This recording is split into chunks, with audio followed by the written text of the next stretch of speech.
আজকে আমি তোমাদের এমন এক ধরনের প্রাণীদেরকে দেখাবো যারা মাছের নামে দুধ দেখায়, আবার কেউ বড় হয়ে মিয়া খলিফা হতে চায়। বলেন কি? সো বেশি ফাজলামো না মেরে ভিডিওটা শুরু করা যাক। হে গাইস, আমি মিলন, তোমরা দেখছো জাগো বাংলা রোস্টিং ফেসবুক পেজ। তো বেশি ফাজলামো না মেরে ভিডিওটা শুরু করা যাক। Let's start.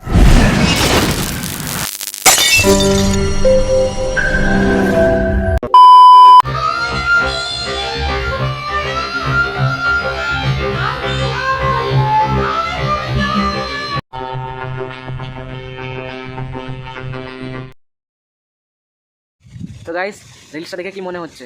মধুমিতা দিদি মিয়া খলিফার মতন হতে চাইছে, তাই তো?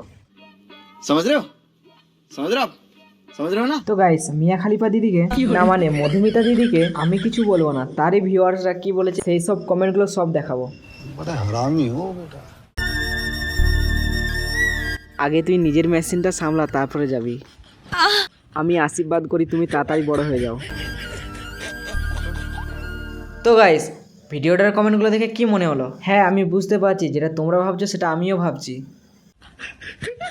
তো আমি আশা করছি নেক্সট টাইম দিদি আর এইসব আজে বাজে ভিডিও বানাবে না। কি ধরেছো এটা? পিরানা ধরতে পেরেছো? মাছ ধরতে না পারলে আমাকে ডাকবে না। তো গাইস, তোমরা ভিডিওটার প্রথমেই দেখলে দিদি একটা পিরানা মাছ ধরেছে, ভালো কথা। কিন্তু পিরানাটার মনে অনেক কষ্ট। কেন কষ্ট, কিসের জন্য কষ্ট, সেটা তোমরা পিরানাটার মুখ থেকে নিয়ে শুনে নাও। নমস্কার, আমি একটা কবিতা বলছি। আমার নাম পিরানা, আমাকে কেউ লেওড়া দেখছে না। সালা দিদি, তোমারটা একটু ঢেকে রাখো না, আমাকে লেওড়া কেউ দেখছে না দিদি। সকলে সমস্তরে একটাই গান গাইছে, আহা টমাটার বড়ে মজাদার, আহা টমাটার বড়ে মজাদার।